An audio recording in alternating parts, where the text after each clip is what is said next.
Okay, I have 6 o'clock. It looks like we only have about half of our participants, though, as we did last time. It seems like they kind of joined a few minutes late, so we'll go ahead and maybe kill a minute or so, but we will get started very quickly.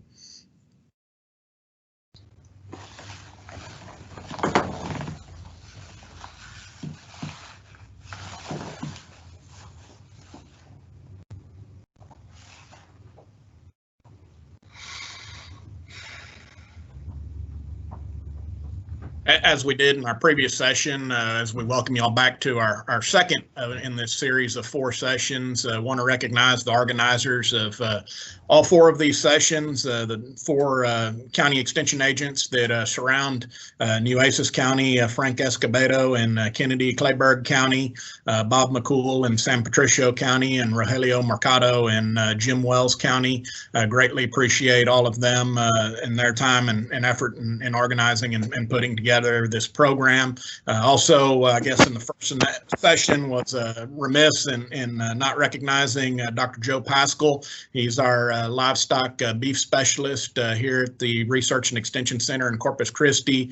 He's very instrumental to us in supporting our livestock programs throughout the year. Always very engaged in our committee meetings that we have with our local livestock producers and livestock committees and task forces, and then in putting together and supporting programs, always willing to support as a speaker or help identify speakers.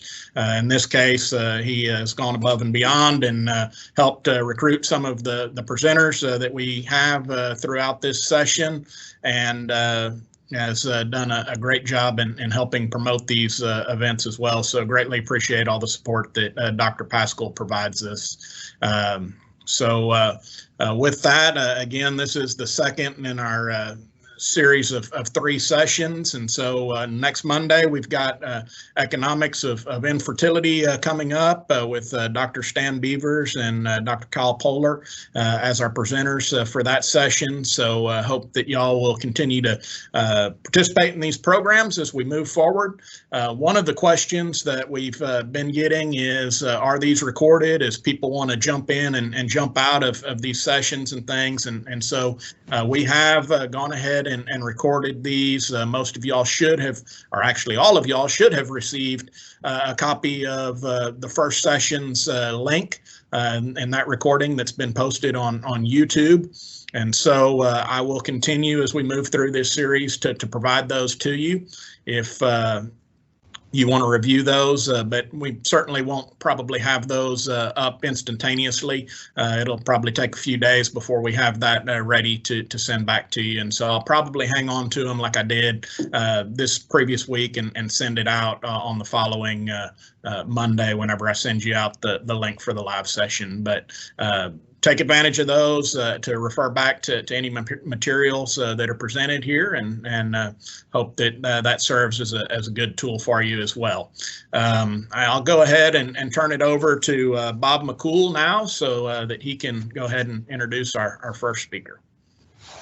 Thank you, Jason, and good evening to all. We have 2 special speakers with us tonight. I think we're very fortunate that they are on board to give these talks, and both are well respected within the beef cattle production circles, and both are really good at presenting information. I've heard them numerous times and get stuff out of their presentations every time. First up, we have Dr. Jason Banta. He comes to us from the Texas A&M AgriLife Research and Extension Center at Overton. Dr. Banta works with county extension agents and allied industry personnel in developing educational programming for both cow-calf and stocker producers. Main work is in East Texas and Northeast Texas. He also worked with other extension personnel and faculty to conduct beef cattle research in areas of ruminant nutrition, cow-calf stocker management, and animal health. So again, very fortunate to have him with us tonight, and I'll turn it over to Dr. Banta. Thank you, Bobby. Give me a second. Let me get it to share my screen correctly rather than what it did. Yes, sir. All right. There. I got two screens here I'm looking at so I can see what's going on and see my slides, and getting it to pick up the right one took a second, so I apologize for that. We're going to keep this pretty informal. At any point in time you have a question, don't hesitate to ask that question. If you prefer to chat it in, just put it in the chat box and Jason or Bobby can interrupt me and we can go from there. But where I kind of wanted to start tonight's presentation, when we're thinking about forages and how they interact with their supplementation program for cattle, is we really need to discuss what I would consider the three primary things that are going to affect supplementation of protein and energy. And so that's what I'm going to focus on tonight, is protein and energy, and then Dr. Gill will follow up and talk about mineral and vitamin nutrition. So the big things that are going to impact protein and energy are going to be body condition score of those cows. So what kind of condition are those cows in? The nutrient requirements of those cows. So we need to think about, are they dry and just gestating? Are they actually lactating? And that's going to affect the nutrient requirements, and we'll talk about that. And then forage quality, whether that be the forage those animals are grazing, or if we're feeding them hay, or if we're feeding them silage or something in a dry lot situation. So when we think about those factors affecting protein and energy supplementation, I mentioned body condition score is a big one. And so just a quick review on body condition score. Remember, we're talking about ranking those cows from a body condition score 1 to a body condition score 9, with 1 being extremely, extremely thin and 9 being extremely fat. So I'm going to start with the body condition score 4 cow. We'll just talk about 4, 5, 6, and 7 here. When we look at body condition score 4 cows, typically you'll be able to see the last 2 ribs. If they have quite a bit of hair on them, like this Hereford cow does, especially over her ribs, we kind of got to make sure we look through that. If we look right in front of the hook bone at the transverse spinous processes, we can't count them individually, but we can see we've lost some muscle tissue in that area. From hooks to pins, we've lost some muscle tissue, and that pin bone's pretty prominent there. When we think about a body condition score 5 cow, we can't see any ribs on that cow. From hooks to pins, she's filled back in with muscle. Now, this cow's not real heavy muscle, but she's filled back in with muscle. We don't have that sunk in appearance right there. But we really haven't started putting any fat pones on either. Think about a body condition score 6. Again, we can't see any ribs. We're full from hooks to pins here. Big thing is start looking at those tail heads. So on each side of the tail head, we'll start putting on those fat pones on a body condition score 6 cow or heifer. Think about a grapefruit and cutting it in half and putting on each side of the tail head. Plus, we're starting to get a little more fat down here in the brisket, but those tail heads and not being able to see any ribs are very key for that body condition score 6 cow. Then we think about a body condition score 7, starting to see that brisket protrude out some more because we're getting some more fat down there. And then again, those fat pones are increasing in size. So on each side of the tail head, think about a cantaloupe cut in half, and that would give us our body condition score 7. So those are typically the 4 scores we're working with the most of the time in our cows, and we'll use them to help manage our supplementation program. I'm going to take a minute here to talk about why I'm emphasizing body condition score so much, is because it's going to be the #1 factor, assuming we don't have disease issues or we don't have some kind of fertility issue with the bull, that's going to affect our pregnancy rates in our cow herd. So if we look at this figure here on the vertical axis, you can see percent pregnant or percent bred, and then across the bottom, we're talking about body condition score. This happens to be a study out of Florida, but all the studies across the United States will show a very similar pattern when we look at body condition score. You see low body condition score, low pregnancy rates. As we improve those body condition scores at or just prior to calving, we improve those pregnancy rates. So what this kind of shows us is for a mature cow, we need those females in at least a body condition score of 5 or better prior to or at calving. If we were talking about young females, I had a conversation with a gentleman today, and that turned out to be his biggest reason for low conception rates on his first calf pairs, is he just didn't have them in good enough condition. We would want those 2 and 3 year old females to be in a body condition score of 6 or greater. So kind of think about body condition score and what that means to pregnancy rates in our cow herd. Now, the other thing we think about managing body condition score and managing our forage and our supplementation program is we can let that body condition score fluctuate throughout the year. So if we kind of think about a late winter calving cow here, have her in really good shape prior to calving, from calving to weaning, she's going to lose some condition. Then we have 90 days roughly to get her back into shape, and then we're going to try to hold her during the winter. It's a little harder to try to put weight on them during the winter. If they're not where they need to be, we're going to do that, but we really want to try to get it done back here earlier on. Notice body condition score 4 here. I have a big red line. Just a reminder, we don't want those cows getting below that because it's going to take too much in feed resources and supplementation to get them back into shape. So that's kind of what we're thinking about from a body condition score. Next thing we want to think about is nutrient requirements. So if we let that cow graze all she wants, there's plenty of forage out there. If we let her eat all the hay she wants, what do we need from a quality standpoint to meet her requirements? So she's not gaining weight, she's not losing weight.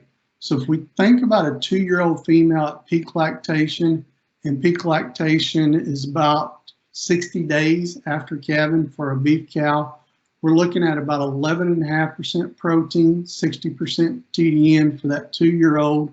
For that 3-year-old lactating cow, she'll actually produce a little bit more than the 2-year-old, even with the same genetics. 12.5% protein, 61% TDN. Mature cow, peak lactation, 12.5% protein, 61% TDN. So if you'll just kind of remember, the highest protein we're going to talk about here is 12.5%. So when you get your hay test back, if it's showing above that, then that's going to tell us we're really not going to be needing protein supplementation in that situation. And then when we think about TDN, we're looking at 60 to 61 there. If we think about those cows prior to calving, so a 3-year-old cow, a couple weeks before calving, about 9% protein, 58% TDN. A mature cow, about 2 weeks before calving, about 8.5% protein, 55% TDN. And when I'm talking about a mature cow in this context, we'll just talk about any cows 4 years of age or older. All right. Now, those are all nutrient requirements, assuming those cows are in a body condition score 4. But what happens if our cows look like this? And so when you see this cow, hopefully you look at her and immediately think she's too thin. Now, it doesn't matter exactly what body condition score you call her. We just need to look at her and say she's way too thin. So if we think about her, in addition to those requirements we just looked at in that table, we would actually have to increase hers even more to get weight back up on her in that situation. In contrast, if we look at this cow here, notice she's in good body condition score. So if our hay came back and it was fine on protein, but we were a little bit short in TDN, instead of supplementing her in that situation, we could just let her use some of her body reserves, some of that stored fat she's put on to make up for that shortage. So we need to think about how that body condition score is going to interact with their nutrient requirements and what we need to do from a supplementation standpoint. The other thing we want to think about is some keys to forage quality, because forage quality is going to have a huge impact on whether we need to supplement or not. And so these won't be all of them, but some of the primary things that will affect forage quality is species, and we'll look at that here in more detail on a couple slides. Maturity of that forage has a huge impact, and then temperature also has an impact, and we'll talk about each of those 3 primary factors. So when we think about species, one thing you want to remember is our cool season forages will generally be higher quality than our warm season forages. Our annual forages are going to be higher quality than our perennial forages. And forages grown in arid environments are going to be higher quality than those grown in humid environments, generally speaking. So if we think about warm season perennials, and remember a perennial is just that plant that grows every year without us having to replant it or without it coming back from seed, it's coming back from roots in those situations. If we think about things like Tipton 85 or Old World Blue Stem, and Old World Blue Stem examples would be King Ranch, Clayburgh Blue Stem, or one of the more common ones we see in certain areas of the state would be WW Dog. So if we think about a growing animal, and this will be a good way to think about quality for that cow. We think about cows in terms of body condition score instead of average daily gain, but this will really help us group these forages and give us a better idea.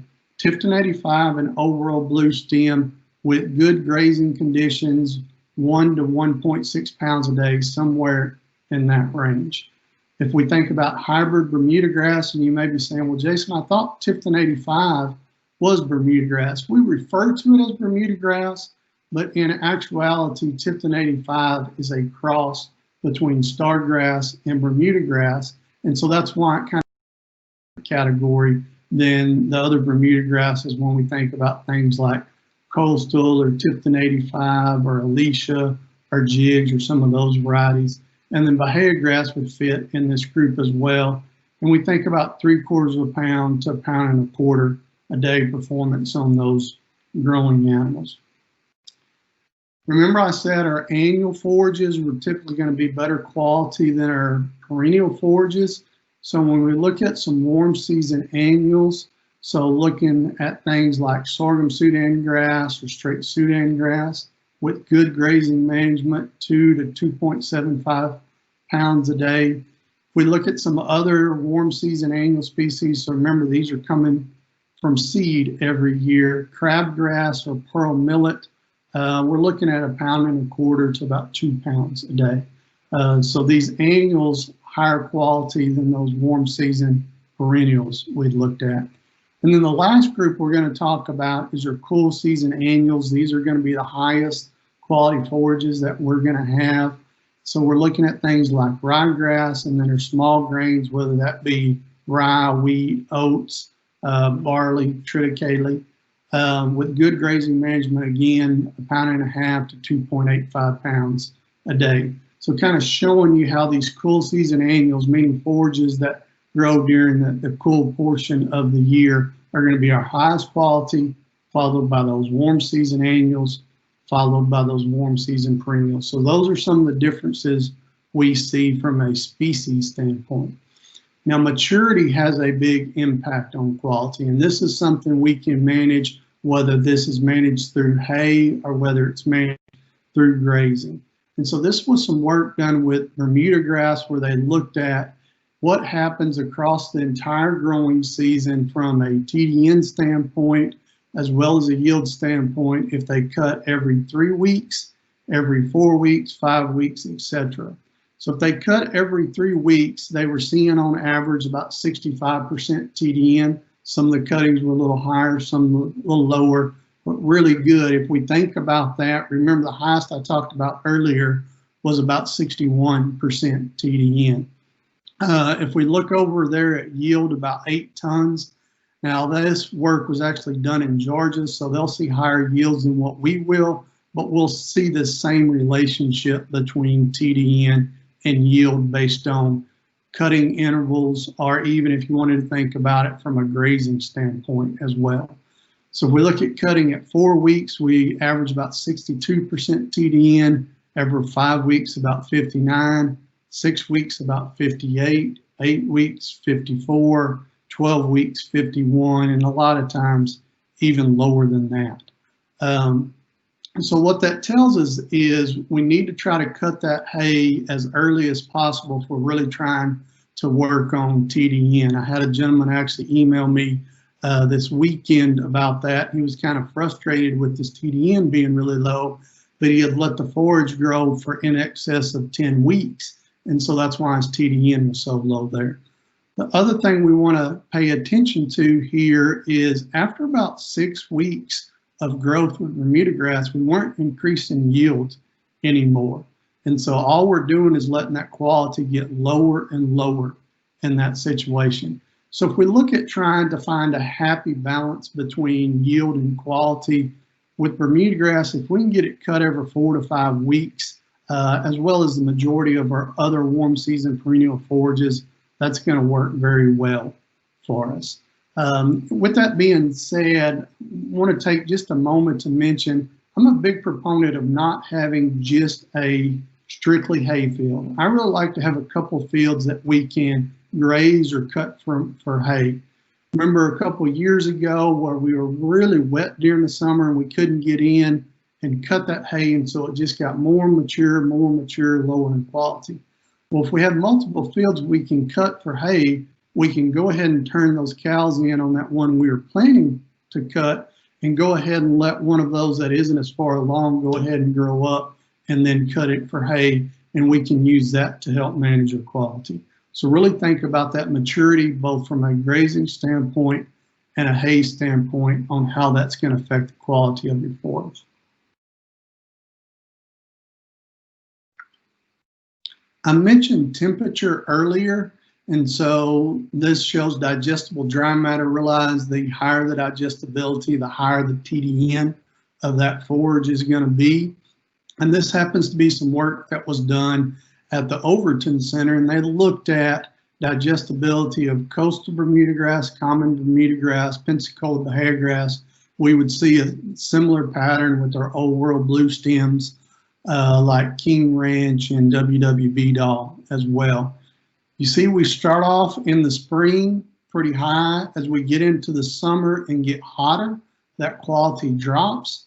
As things cool off, that quality starts to come back up in the fall until it kind of levels off. What's going on there is as we get hotter, those plants deposit more lignin. That lignin reduces digestibility, so that's a negative. So even if we had these fields under irrigation, it wouldn't matter. We would still see that same pattern. So one thing to kind of think about, if we were in a situation where we got 4 cuttings of hay a year, from a quality standpoint, I'd really want that first cutting and that last cutting. That second and third cutting may be the prettiest, but they're going to be lower in quality the majority of the time because we're cutting them during the heat of the summer. So that's something to think about when we think about that forage quality and how that's going to change. That'd be the same thing in a hay situation. We see that quality, or in a grazing situation, we see that quality go down during the summer. Now, when we're dealing with stored forages, and the primary one we're going to be dealing with is hay, it's really valuable to determine that quality of hay. And we really want to sample each cutting of that hay because we see how it can vary throughout the season. Or if you purchase that hay, I'd want to sample each load that you purchased. And the two main things we really want to focus on are TDN and crude protein. We talked about those earlier. TDN, if I didn't mention earlier, just stands for total digestible nutrients. It's another way to talk about energy, or if we were dealing for people, we would refer to it as calories. Now, TDN is one of those things that's not real easy to measure. We can't measure it directly. We have to measure several different things and then get an estimate of TDN. I'll just tell you there's a lot of variation from lab to lab. Some labs are using some really good approaches and some summative equations like we would like to see. And then some other labs are using some out-of-date approaches. So we want to keep that in mind when we decide what lab we really want to send that sample to get the biggest return on that money we're spending so we can get really good, accurate results. Just to kind of show you one example here, and I could show you a whole lot of them, but this is a sample that worked with the county agent to send off for one of his producers. Sample came back at 57% TDN. We had a little miscommunication, and one of the things we needed to test for got left off, so I called him. I said, hey, the lab will still have that sample. Go ahead and have them include an ash analysis, okay? And ash, think about that as minerals and dirt. So he did, and when they included that, the ash came back on that particular sample at over 18%. Most forages will expect to see it running somewhere between 6 to 8. If you're on sandy fields and somebody's really aggressive with the rake, it's very common to see 10 or 12. And then if we're baling up any kind of crotch stubble, we'll see quite a bit more. And that's what this situation was with some crotch stubble. You notice when we account for that ash correctly, that TDN actually drops down to 46 from that 57 earlier. So that's why it's really important to make sure we get the right test done on that sample so that we get the most accurate TDN possible. I'll just tell you personally, all my personal samples as well as research samples, I'm going to send to the Dairy One Forage Lab in Ithaca, New York.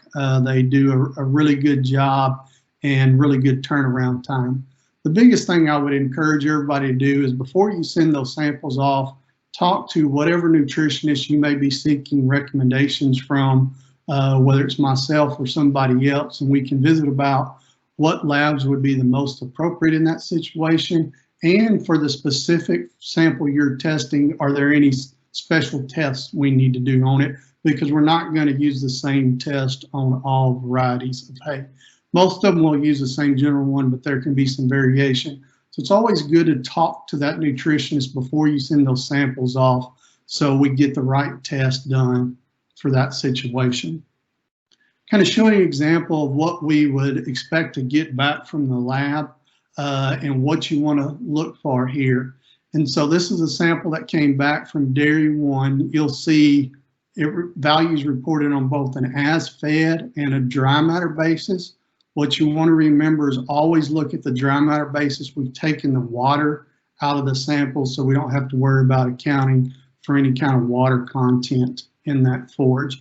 And those nutrient requirements I showed you on that slide earlier, those would all be based on a dry matter basis. Now you notice here it says crude protein as well as adjusted crude protein. Now for this particular sample, they're both the same. They both came back at 12.2. That's what we want to see. Now you may be wondering, what is adjusted crude protein? Well, when we're making hay, if we put that hay up a little too wet, we'll get a heating process that goes on there. During that heating process, we'll actually tie up some protein and some soluble carbohydrates and reduce the amount of protein that's available to that animal, as well as reduce the TDN content of that forage. Unfortunately, most labs are not looking for that, and so that's why we got to make sure we send it to a lab that can check for adjusted crude protein. If we had some heat damage, what you would see is this adjusted crude protein would be lower. So instead of maybe 12.2, it may be 10.5 or 11.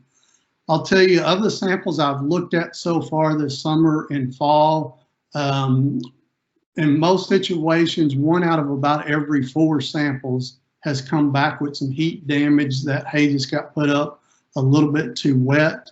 I actually had a conference call with a producer and a county agent the other day, sent off 4 hay samples in that situation. All 4 of those hay samples came back with some heat damage. So we do want to pay attention to that. So we're looking at this adjusted crude protein value here. The other value you want to focus in on is this TDN value, so 54%. There's a lot of other stuff on there. Don't let that worry you too much. Those are different things that we're using to get to TDN, or maybe just a different way of expressing the energy content in that hay. What you want to focus on is TDN and adjusted crude protein.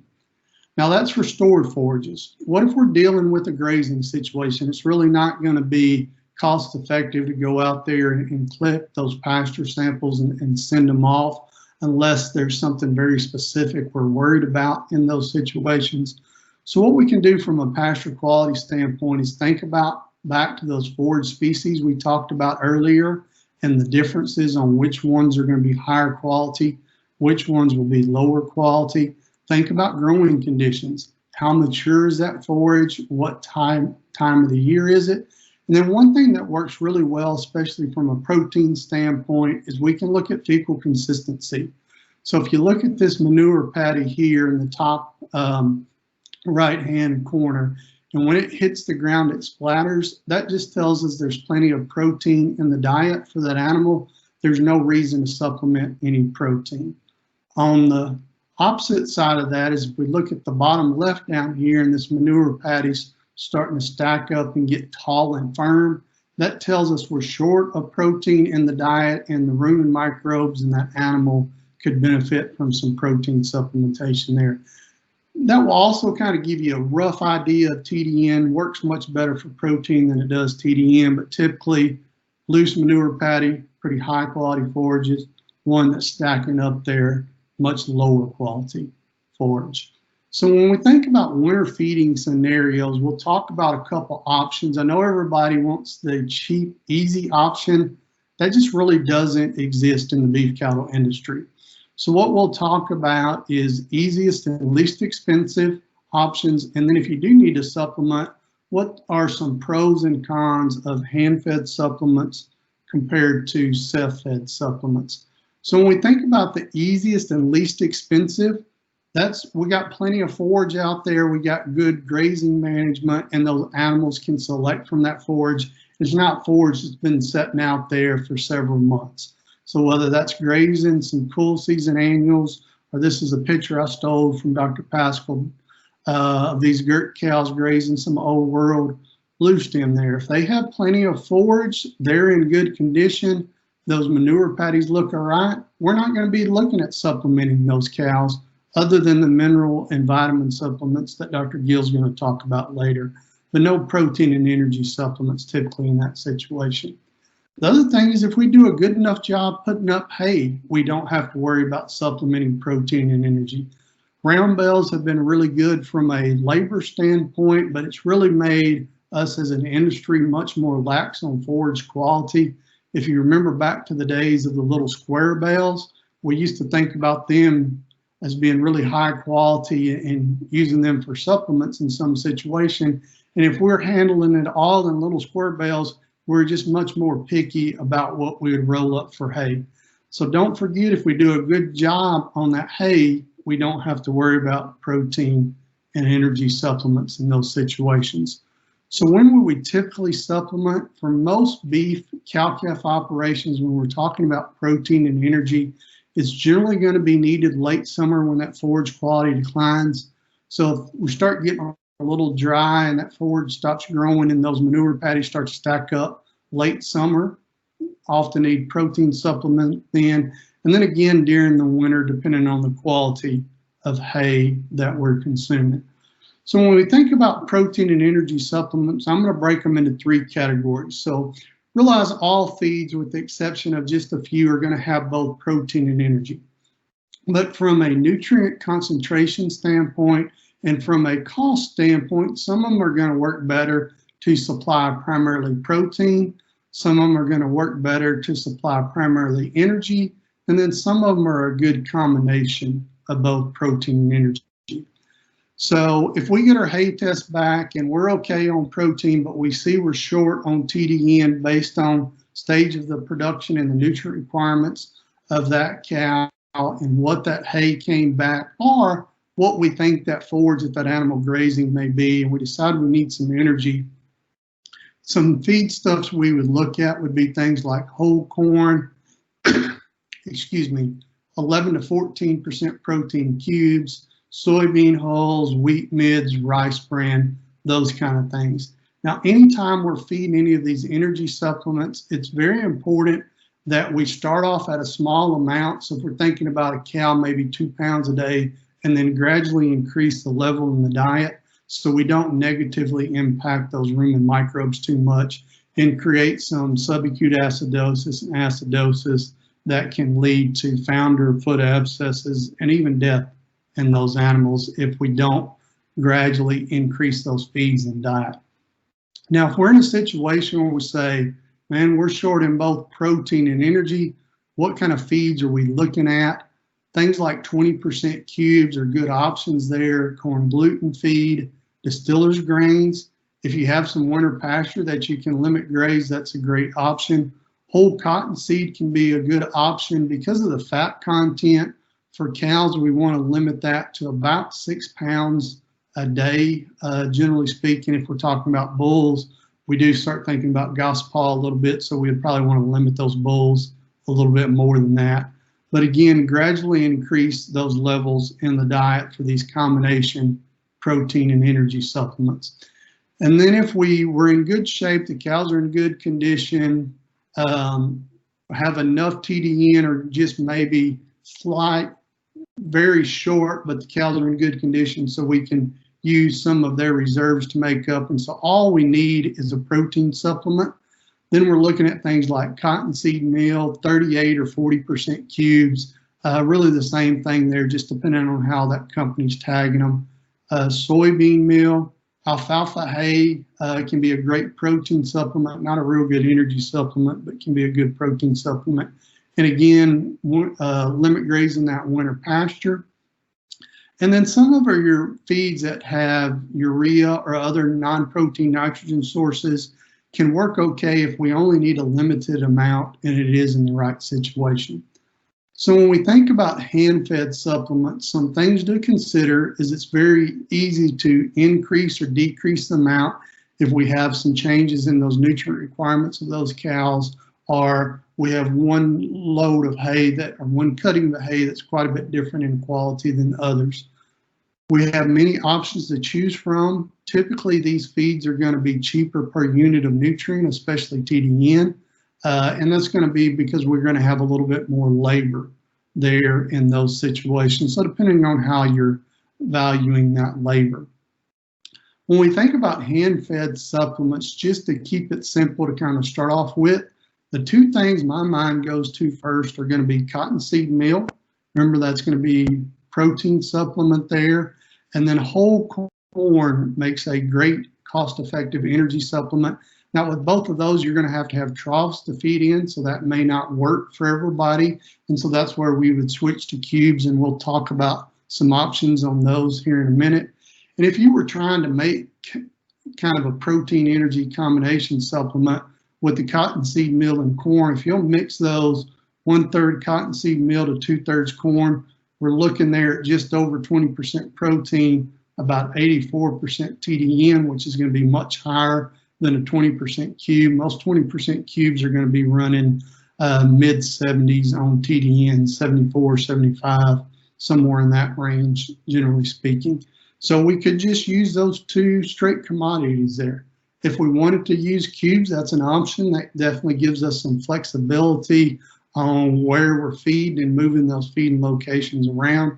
When we're talking about cubes, we're just talking about a feed that's pressed in a big pellet that's going to be 3/4 of an inch to 7/8 of an inch in diameter. When we're talking about a true smaller size pellet, we're thinking about somewhere between an 1/8 to 3/8 inches in diameter. Now, whether it's a cube or a pellet really doesn't tell us what's in it. Most of the time, you'll actually see the same formulation used in both of these. It's just what size do we make it in? Why do we make different sizes? The pellets work better for calves and we need to feed those in bunks. Cubes work better to feed out on the ground and they'll work better for cows than they will calves. Calves will learn to eat them, but they definitely will eat the pellets a little bit better.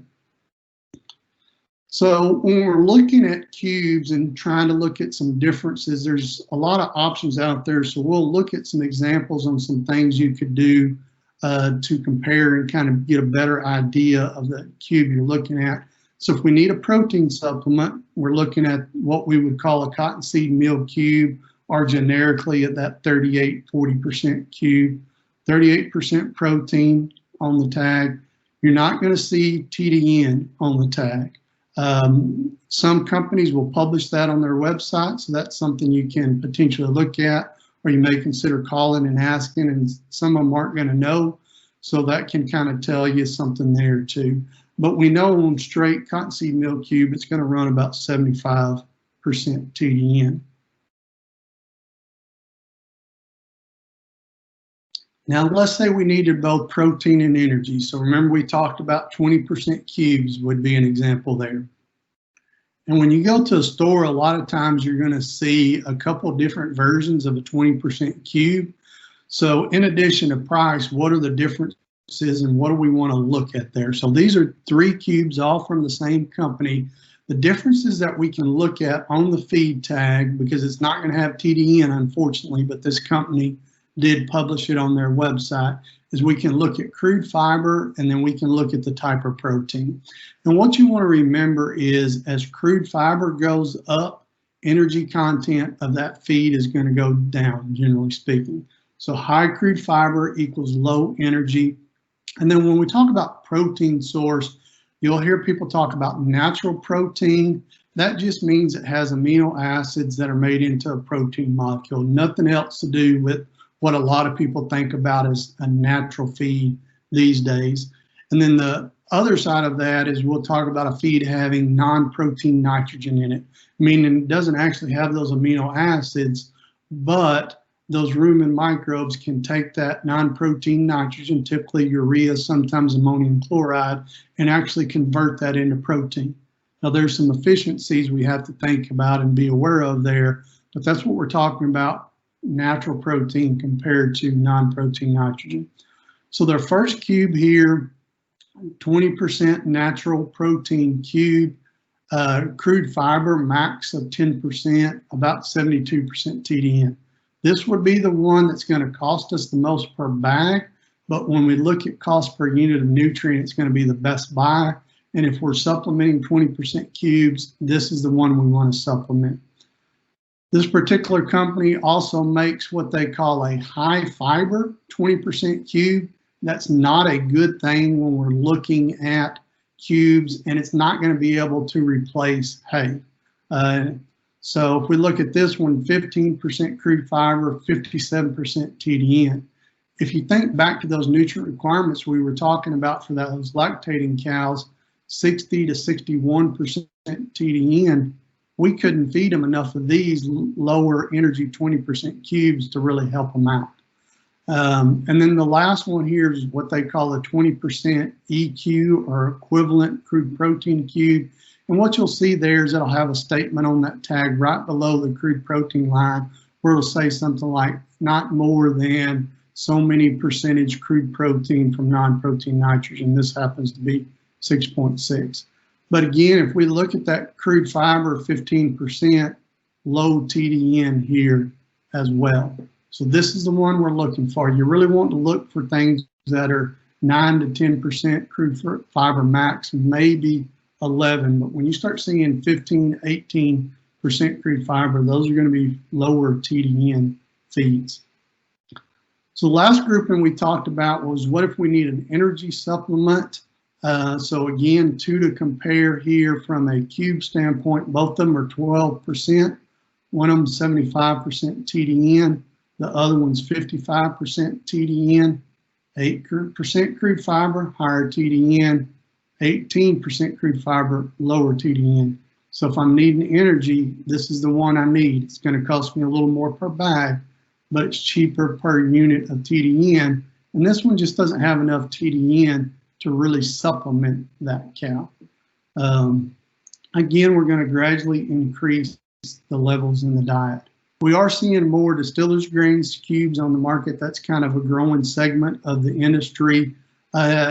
If you're getting it in a cube, that it probably has been tested for aflatoxin, but if you're buying bulk directly from a ethanol plant, just make sure you ask them about aflatoxin testing on that feed. One of the more frequent ones we see in Texas is from a company coming out of level land up in the Panhandle. Some more things from a cube standpoint we want to consider. If you ever see forage extender cubes, that's rarely going to be a good option. Those are just too low in TDN. That's not the way we would want to go about extending forage. Those cubes are rarely ever going to be good sources of effective roughage, which we need to keep that rumen healthy. That's why we can't use these to replace hay. We still need that hay or that grass in the diet. If we were in West Texas on some dormant forages, those tend to get pretty low in potassium. We may think about having some more potassium in there. On those of you who are grazing introduced forages or feeding hay, you're probably fine on potassium in those situations. When we think about self-fed supplements, some considerations is it can be really hard to change the amount of how much that cow can eat. Some situations they just can't eat enough to make up for the deficiencies. There's less options to choose from, less labor is generally going to be involved. And with some of these, because the cows are consuming such a small amount, we may want to actually look at feeding them year long, so we build a little buffer on those cows for times that we do have those shortages, because when we have those shortages on a few of them that we're going to look at here in a minute, the cows just can't eat as much. So a lot of people ask about tubs. When we think about tubs, they'll either be a molasses, a non-protein nitrogen-based product, or a distiller's grain-based product. Regardless of what the base is there, typically intake's only going to be a ½ pound to 1.5 pounds a day. So thin cows, low quality forage, they just can't eat enough of that to make a difference, or make enough of a difference, I should say. It'll make a little difference, but not meet the shortages we're looking for. When we're thinking about liquid feed, again, we'll see molasses-based or distiller's grains. The molasses-based typically will be in a feeder with a lick wheel and a closed top on it. The primary distiller's product out there is designed to be fed in an open top container. When we think about these, again, we're thinking about 1.5 pounds to 3 pounds of intake per day, but they're going to have quite a bit more water in them than the tubs, so really not a whole lot extra intake. Depending on the product, we'll see water content range from 30 to about 60% across the industry. So when we think about liquid feeds and tubs, generally that intake is going to be really low, and if you have lower quality forage, it's just not going to be enough. If the cows are thin, it's not going to be enough. These liquid feeds and tubs work better in situations where we only needed a little bit of supplemental nutrition and primarily a little bit of protein. So cows in good shape, pretty good energy levels in forage, but just a little short in protein. If you are looking at these, you probably want to consider feeding year round. So we do help build a little bit of buffer on those cows. You're not going to build a lot, but a little bit. And the other thing is when forage is really good, they'll really back off eating these. So if you're using those, that's probably the best way to utilize them. There is the potential on liquid feeds with some companies, if you can handle a 48 to 50,000 pound load, where they may custom formulate for a little higher intake in those situations. So that is something to be aware of. Other ways to deliver self-fed feeds. This is a feeder that came on the market here several years ago. These happen to be made in Texas. Basically, it's a feeder on a timer. So you set that timer and it'll go off however many times a day. The longer it goes off, the more feed it's going to put out. Obviously, there's an initial investment there. You do have the flexibility to feed a whole lot larger variety of feed. Make sure if you are doing this, you kind of make sure you adapt those cattle so the cattle are used to eating out there, and you allow plenty of bunk space because they're all going to be eating at the same time. A lot of people want to try to use a bulk feeder. I'm not a big fan of that, especially on the cow herd standpoint. If you are going to use a bulk feeder, it's important that you do it correctly and that we have a limiter in there. Banta and Cargill are going to be the two primary companies making limiters. It is going to be extremely important you visit with the company nutritionist, not the sales guy, but their actual technical nutritionist, to make sure you get this done correctly. If you don't get this done correctly, this is a good way to get subacute acidosis. Acidosis in those cattle get founder and foot abscesses, potentially even kill some of them. There's been several bull sales. The entire bull sale had to get canceled because this didn't get done correctly. When it gets done correctly, it can work well, but you've got to get it done correctly. As a ruminant nutritionist, I'm not even going to make recommendations here because I don't have access to all the company data. They keep that in-house. That's why it's important we visit with the company nutritionist to get that done correctly. So that's kind of the fundamentals when we think about feeding and supplement. What would be some real examples? So if we had hay that came back 45% TDN, 5% protein, these are values that would be coming from labs like Dairy One or Cumberland Valley. We have at least one lab in the state right now that's overestimating TDN by 15 to 18 percentage points. So if you got those values and you looked at it and thought, hey, I'm in good shape, you may actually not be. So that's why the right lab is so critical. So 45% TDN, 5% protein hay, dry cow, just to maintain her body condition, we'd be looking at 8 pounds of a 20% cube a day, quite a bit there. Lactating cow to control her weight loss, so we're going to let her lose weight, just not too much too quick. It would take 11 pounds of a 20% cube there. So what does that tell us? That tells us it really pays to work on that hay quality and that forage quality so we can reduce the supplementation. But if we are dealing with that low quality forage, we need to make sure we supplement those cows so we keep those body condition scores where we need and we keep those pregnancy rates up. We look at 50% TDN hay, 6.5% crude protein, just to maintain body condition on that dry cow, 4 pounds of a 20% cube a day, lactating cow to control weight loss, about 6 pounds of a 40% cube per day.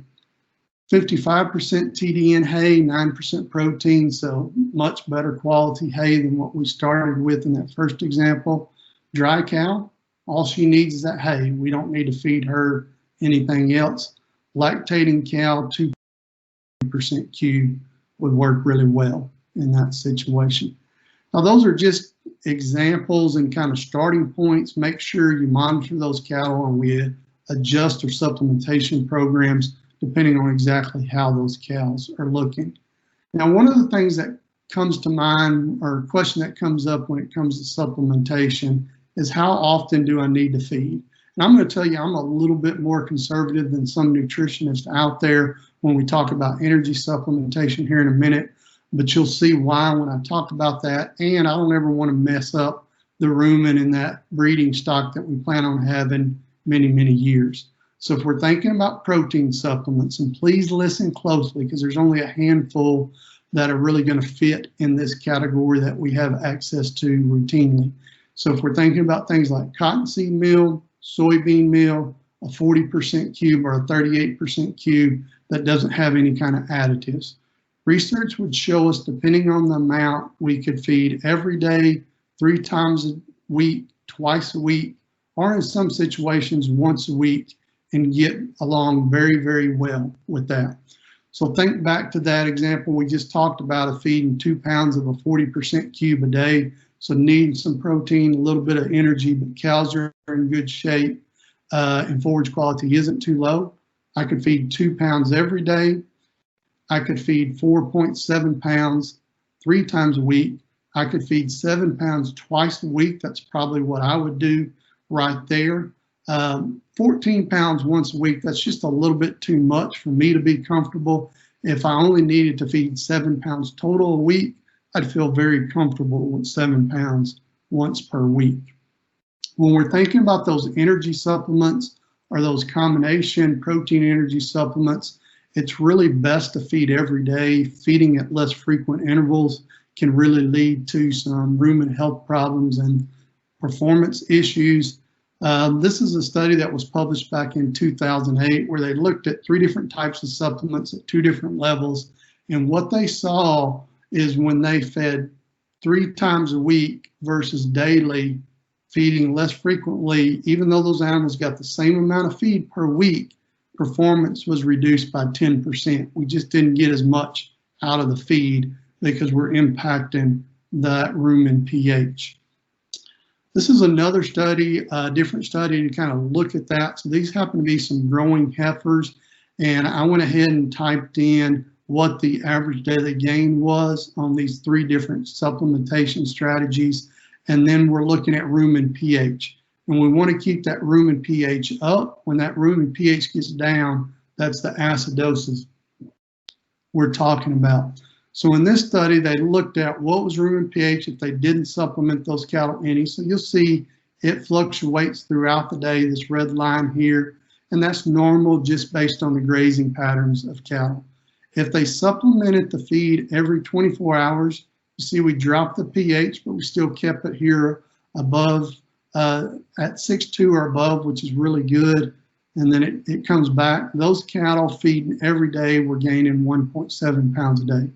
If they fed the same amount of feed per week, but they only fed it every other day, you see we've dropped that pH more, we dropped that performance there.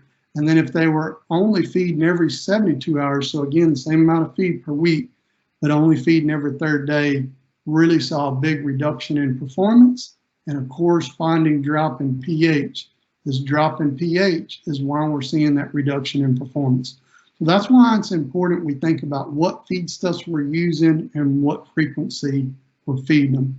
And then just one last slide here to wrap up really quick. When we think about pricing feeds, you can do this protein TDN. That we're going to use the same formula here. So let's say we only needed protein. We're fine on energy, but we needed protein, and we could choose between a 20% all natural cube or a 38% cube. So the way we would do that is sack of feed weighs 50 pounds. If it has 20% protein, 50 pounds times 20% tells me there's 10 pounds of protein in that feed. If that sack costs me $10.30 divided by 10 pounds of protein, each pound of protein cost me $1.03. If we look at the 38% cube in comparison, 50-pound sack of feed times 38% protein, there's 19 pounds of protein in that sack. It cost me more, $13.55 versus $10.30, but I got more protein. So $13.55 divided by 19 pounds, only 71 cents per pound of protein. So if I needed a protein supplement, this 38% cube would be a much better buy per unit of nutrient farming. If I needed energy or combination protein and energy, the 20% cube is going to be a better buy. And with that, I'll be happy to take any questions that anybody may have. Thank you, Dr. Banta. We've had a pretty quiet group so far in our last two sessions, Dr. Banta, so we'll see if they've got any questions for you. Feel free to type those in if you do have any questions.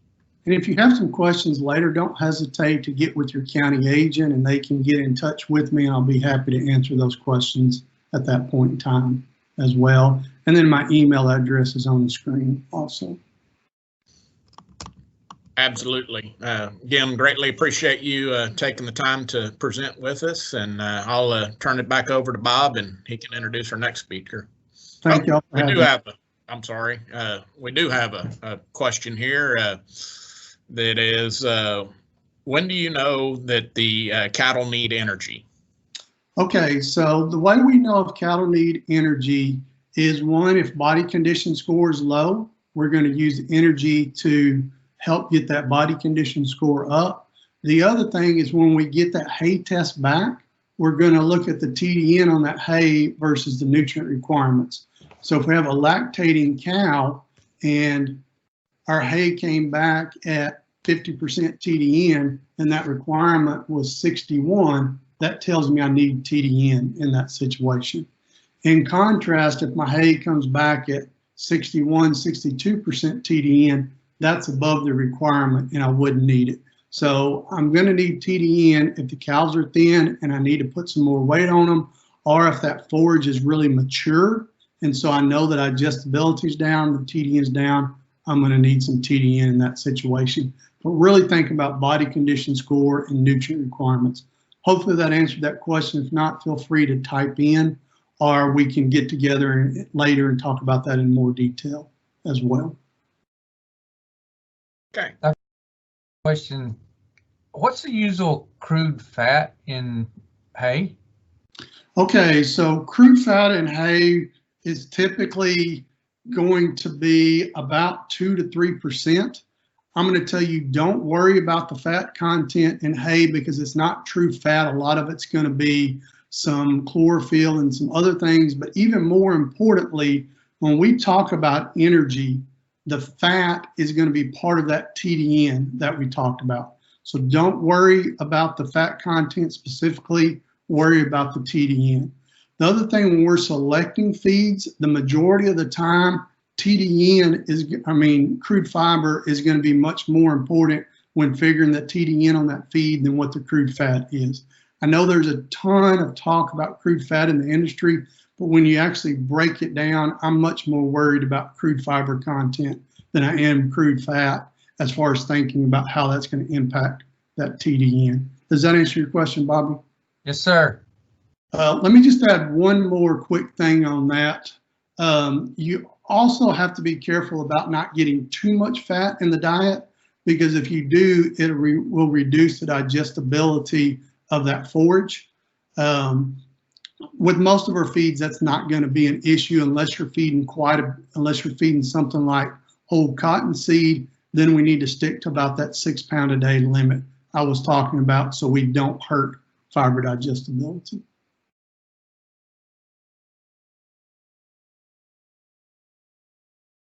Again, Dr. Banta, we greatly appreciate you being with us tonight. A lot of good information. It's just you put it in layman's terms, and greatly appreciate it. Up next is we talked earlier. Another very well-respected doctor in the livestock or the cattle industry, and we have Dr. Ron Gill. He's a professor and extension livestock specialist and an associate department head for extension. He's been known for the animal well-being and low stress livestock handling, as well as equine and beef cattle nutrition. So with further ado, I'll turn it over to Dr. Gill. All right. Well, do y'all see my slide up? Mineral supplement. Not yet. We did for a second. There you go. I'm like, is it up? It's up. All right. I'm going to be up front very correct about this. This presentation was put together by your previous speaker, Dr. Banta. I was on a program a couple of weeks ago, and I realized I had the wrong topic down on my calendar to talk about, and he was kind enough to share this mineral presentation with me, and it worked so good, I'm going to use it again. So Dr. Banta, I certainly appreciate his effort in getting this put together and also for letting me use it. I've kind of pared it down a little bit. Dr. Banta knows way more about this topic than I do, but I'm going to try to put it in layman's term as well and try to walk through some of the things we need to understand about mineral supplementation on beef cattle operations. In most instances, we're not going to have to get really carried away with fine-tuning mineral supplementation in a commercial cow-calf operation. So with that, we're going to try to figure out how to go about the process of knowing what you need, what you don't need, and move on from there. There are some references to trade names and brands in here, but we're not endorsing anybody. We're just using them for example. So keep that in mind as we go through it. I put this slide in. This is actually one I did add to it. You know, why in the world do we have to feed minerals? I hear this all the time. My granddad didn't have to feed minerals. All he did was kept out a salt block and we were good. Well, there's several reasons that we probably need to feed minerals today that we didn't have to years ago. But one main reason that we do supplement some minerals is we're trying to get a little more out of cows now than we used to from growth. They have more muscle, more mass. They have to maintain themselves. a little higher level, perhaps, but these microbes in the rumen utilize minerals to help digest that forage, both protein and energy content of the forages, as Dr. Banta was just talking about. Not only that, but that mineral, as it's digested out of the microbes later, as they pass through the digestive tract. But we also have some need for some cellular function at the cow level and biological pathways within that cow that we need to make sure she has adequate amounts of minerals in her system. And we go through this. One of the main places we tend to see some issues when a cow might get sick or calf or whatever. They mobilize quite a bit of mineral, trace mineral in particular, to try to manage that infection or invasion of a virus or bacteria. So it's one reason we have to have some there on hand. We tend to expose our cattle a little more to some of this than we used to in the past as well, because of the way we market and manage cattle and transport cattle around. So there is that need there as well. The other one is that we have a little higher level of milk production and growth in our cattle today. You may not have high milking cattle, but I'll bet you they milk more than the old Longhorns or Herefords or whatever that used to be around in days gone by.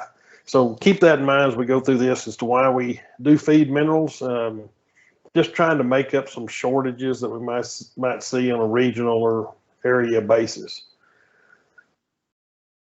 The other part of this mineral aspect is they're all important in growth, reproduction, milk production, we just mentioned, and health. And those four things are the main drivers in whether it be profitability or income operation. So everything that occurs in that animal is impacted by the nutrition and mineral intake of that cow. So we need to, or calf, so we need to make sure we address all of those. And by the way, if y'all have questions as you go through this, just as Dr. Banta said, please put them in the chat box or get somebody to stop me and we'll address those as we go. We get minerals from a lot of different sources. And so grazing is the primary source of minerals into the diet of a cow. Also, if we do supplement, we can really do a good job of matching up some of the requirements of those cows, but there's also minerals coming in from the water source, and then any of the feeds that Dr. Banta was talking about that we supplement, all of those are going to have a mineral profile that will impact the needs we might have if we supplement minerals to cattle. And I don't know if y'all remember back to one of the slides earlier in Dr. Banta's presentation, he was talking about the protein and TDN that come in there, but he also had calcium and phosphorus out to the side of that. And those levels stay somewhat in relationship to one another, but when lactation occurs, there's a higher total amount of mineral intake that's needed. We'll look at some of that a little more in depth as we go as well. But grazing, pasture management, fertility of pastures, supplementation, water sources.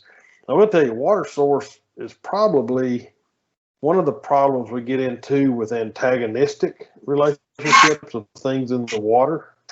They're not a real good source a lot of times for good things, but they may have something in the water that actually creates some problem. But it is a source of mineral intake into the cows. When we talk about a complete mineral supplement, that's normally going to consist of some salt, and that will range greatly, and that's one way they limit intake in minerals or encourage consumption of minerals, is what that salt level might be. Most of the time it'll range somewhere between 15 and 21, 22% salt in a mineral mix. The macro minerals, which are calcium, phosphorus, and some others, we'll look at potassium as well as we look at those minerals in more detail later. The trace minerals, or micro minerals, however you want to look at them, are also part of a complete mineral supplement. And that's where we sometimes get into trouble. We may supplement some salt, some macro minerals, but we may not get adequate trace minerals in there. But as we go through this, remember, you can get too much of a good thing as well. Then vitamin A, D, and E, you can put those in a mineral supplement. I will tell you, They used to manufacture minerals a long time ago. Vitamin A will break down over time, so that needs to be a fairly fresh mineral you're keeping out to the cattle to get much vitamin A activity out of it. Sometimes the E can be bound up as well, but those are some we can add to these complete mineral supplements as well. This is the list of the more common macro and trace minerals in a supplement. Calcium, phosphorus is one we normally think about. Potassium, we don't spend a lot of time thinking about that or talking about that, although it has a pretty big play in mineral needs. Magnesium, we give a lot of attention to it, primarily in the area of grass tetany, perhaps, being something we'd think about upping the magnesium content. We'll talk a little more about that. Of course, sodium is the macro element. We're getting salt to get our sodium content. And then sulfur is included in there as well. Sulfur is one of those that we need some sulfur, but we get too much, it starts interfering with absorption of some of our trace minerals. And so we have to balance those out in a package. Copper is one of those that a lot of people get really hung up on copper in the minerals. And in part, that's because the Extension Service went around for years telling everybody they need to add copper to their minerals, and they did, but we tend to go a little overboard in places, and we're starting to see some other issues with that. But we'll get in a little more depth in that. Zinc is another one. It's kind of needed in proportion to copper. Manganese is another trace mineral. Iodine. A lot of people try to use iodine for a lot of different things. It's really regulated to the point now that you can't do much with iodine for a treatment of foot rot or anything else, or prevention of foot rot, without being illegal in the amount of iodine that you might have in the package. Cobalt, selenium. Selenium is another one of those that we use quite a bit. Get a lot of attention to, but we have to be careful about it because it can also get a little higher. Iron is not one we normally worry about. Most cattle will get enough iron in their diet, but there are other trace minerals we will see in that package as well. But those are the main ones we'll see in the macro and trace mineral component of a mineral. Now, I did stick this slide in there as well. We mentioned several interactions between minerals, and I pulled this graph off the internet just to kind of show you how complicated interactions are. Every one of those little lines indicates some interaction with that mineral with another mineral. And some of them, it interacts both ways. It can either be antagonistic or it can be beneficial. So we're going to take the rest of this time going through every one of those interactions. I'm kidding, because I do not want to do that either. I just put that up there to make sure that we all understand this is a complicated subject. So we're not going to fix all of that. We're not going to manage each one of those interactions. So what we try to do is what we can, the best system we can for the cows we have on place. There are a lot of differences in mineral supplements as well. The research programs behind a lot of the minerals varies drastically. Some companies will research in a certain area and formulate based on what that tells them. Some don't have research programs at all. They may just actually tend to mimic what somebody else does. There's a lot of difference also in targeted intake. One that I think is fairly important to a lot of us is the weatherization of minerals, where they don't plump and get hard on you, where you have to pour them out or the cattle won't eat them. The source of mineral in each formulation can vary quite a bit. Some of them are readily absorbable, some are not. How that formulation is put together and what it needs to be for your particular operation is one that also varies quite a bit. And there's a lot of good reputations, and national companies all the way down to some regional companies have really good reputations. And some of them can really work with you on improving palatability if cattle won't eat your mineral. And that, as you get down in y'all's area, you start running into that closer you get to the coast. And so that gets to be another concern, is can we actually get them to eat any mineral if we supplement it to them? So we'll talk a little about some ways to get around that. I will say there are some smaller regional companies that actually go in and do a really good job of sampling forages, water sources, and they can really tailor a mineral program to a specific range. And if you have problems, either in low productivity or whatever it might be in your best interest to really either get with your agent, some company, do some work, see where your shortages really are, and see if you can't formulate something to help get around those to make your cows more productive.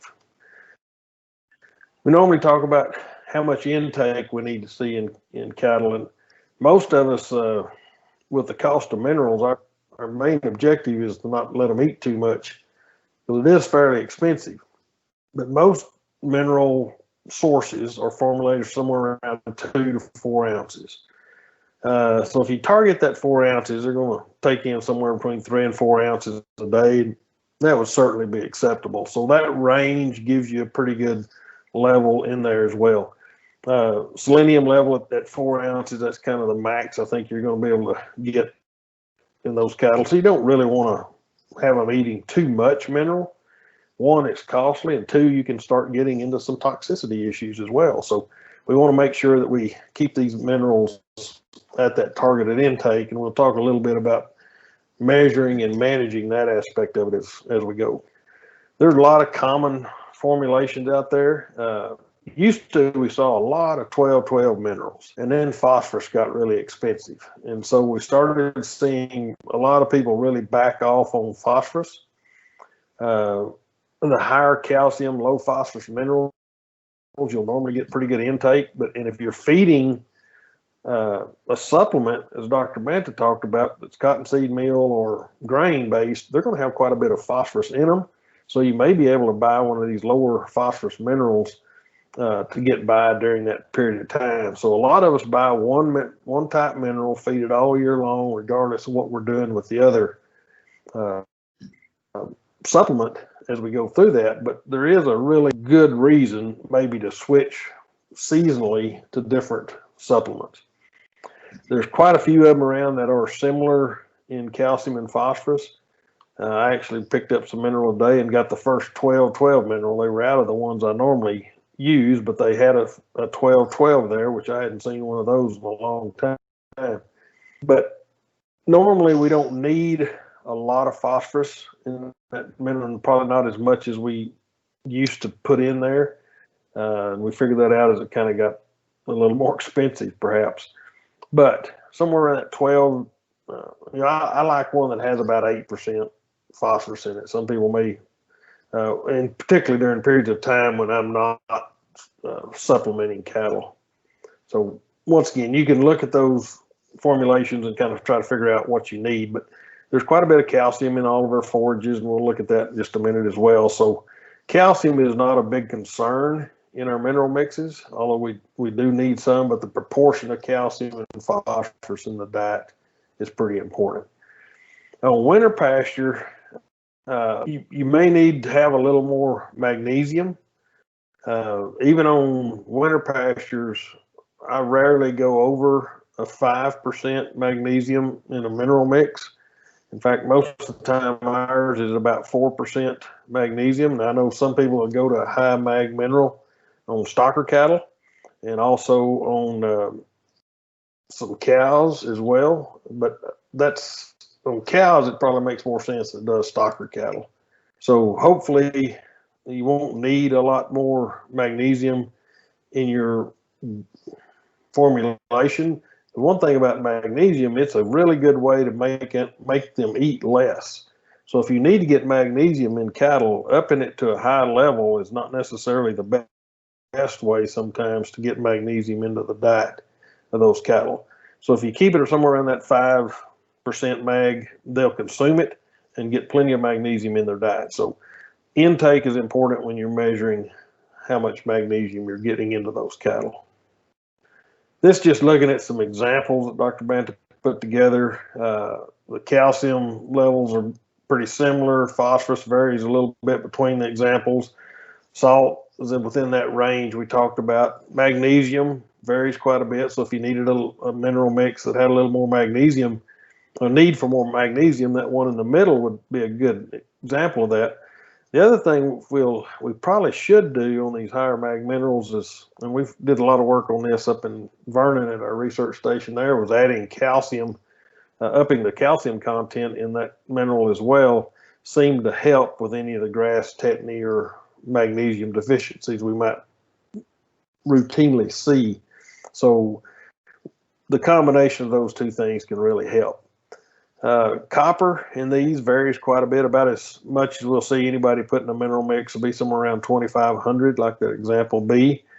It's got proportionally about the same amount of zinc as the others, so they could eat less of it and still get a pretty good intake. It would be interesting to see what the intake estimates are on those minerals, because we've got quite a bit more in example B, so we could probably expect them to consume quite a bit less of it, maybe half, and still get the same micro minerals. But if they consume half of it, they're still getting the same amount of magnesium they had in example number 1. So there's where you have to look at consumption. Example C over there has got a lot more vitamin A, D, and E. If you were feeding a mineral perhaps in a really dry environment, hadn't had any green grass in a long time, that might be another option to get some vitamin A into those cattle. So there's a lot of things that you have to interpret when you look at a mineral mix, but it all goes back to consumption as well in those situations. All right, when we look at our macro minerals, there's some geographic and forage system considerations we need to make on that.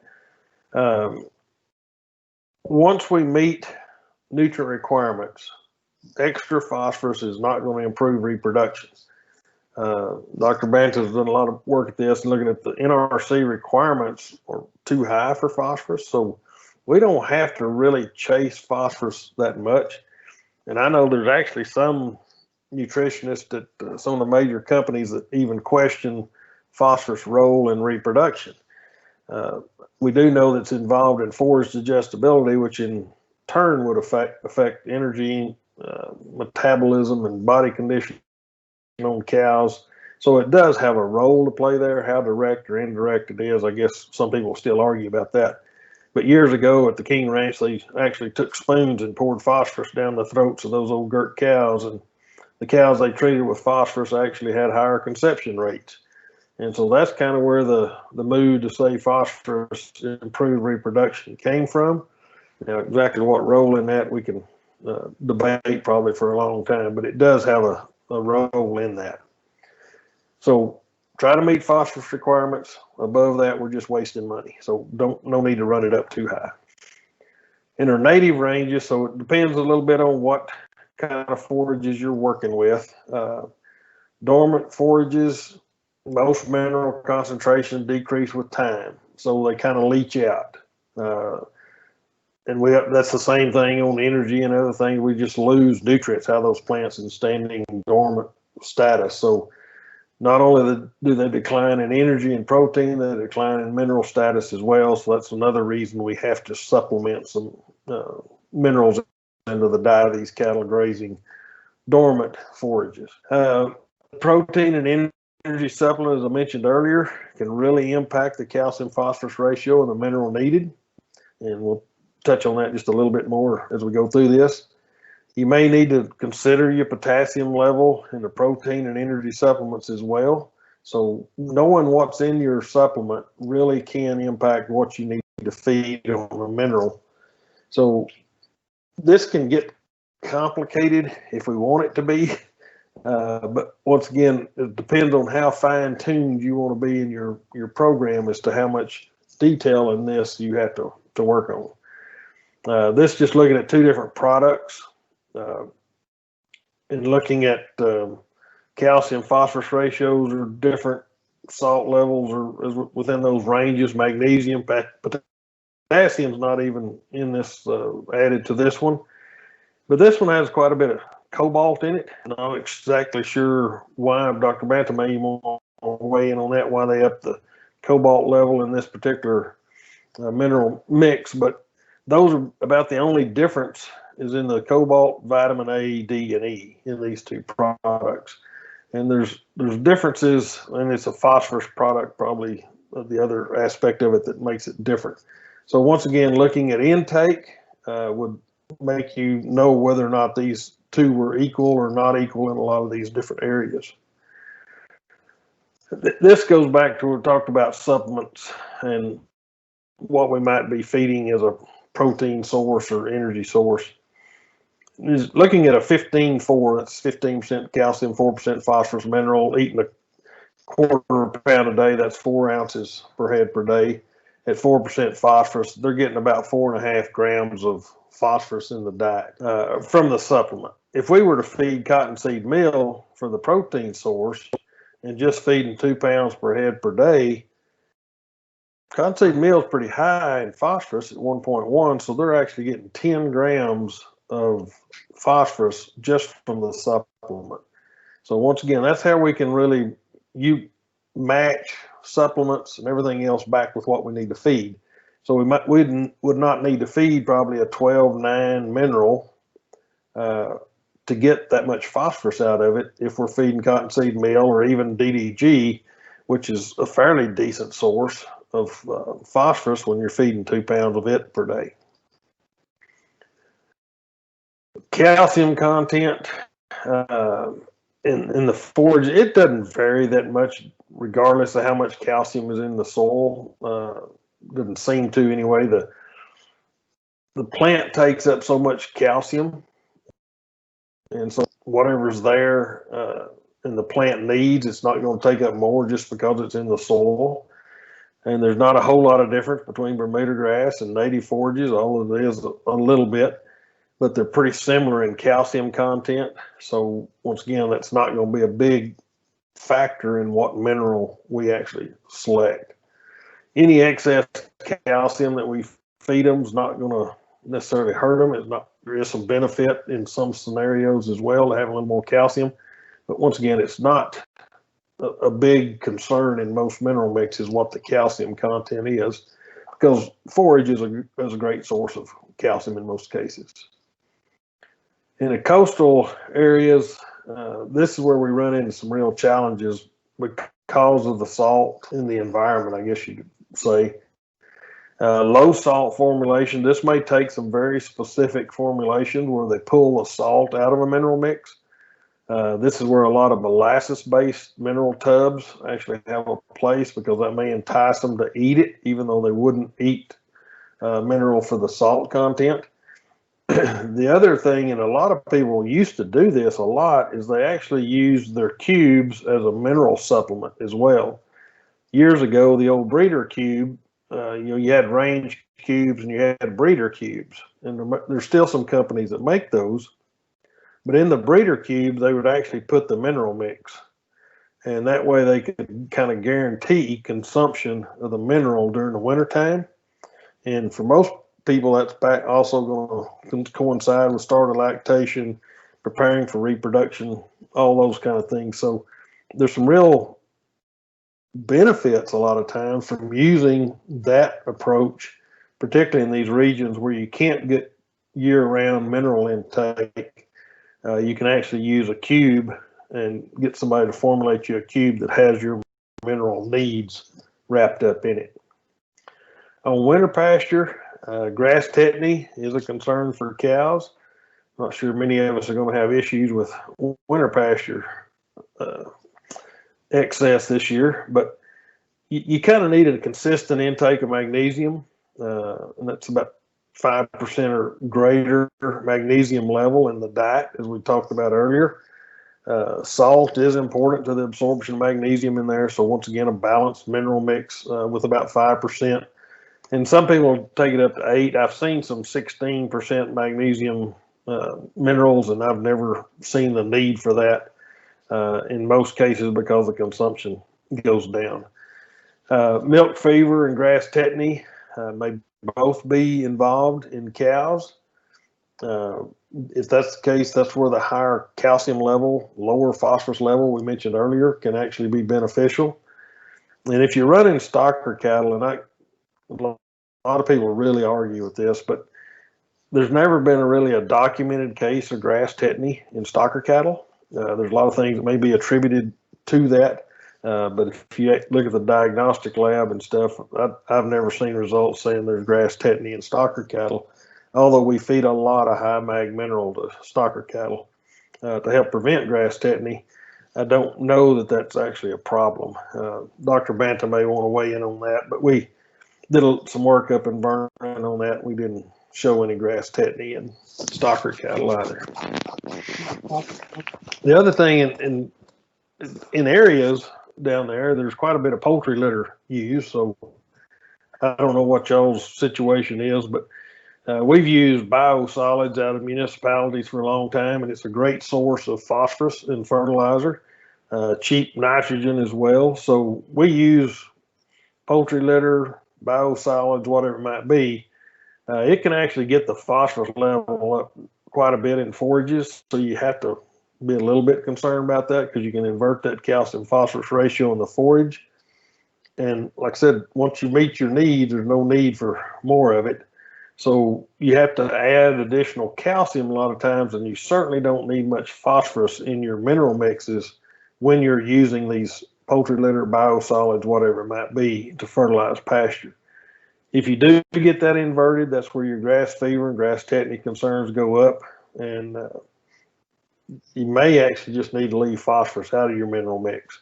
But once again, it kind of depends on what the uptake in your forage, and you can do some forage sampling there to look at that. I've seen people that weren't really monitoring that nutrient management plan, and they get the phosphorus way out of whack in their pasture. So make sure that you keep track of that, and sometimes you just have to stop using it for a while or harvest hay off of it to actually pull that phosphorus level down and take it off those pastures.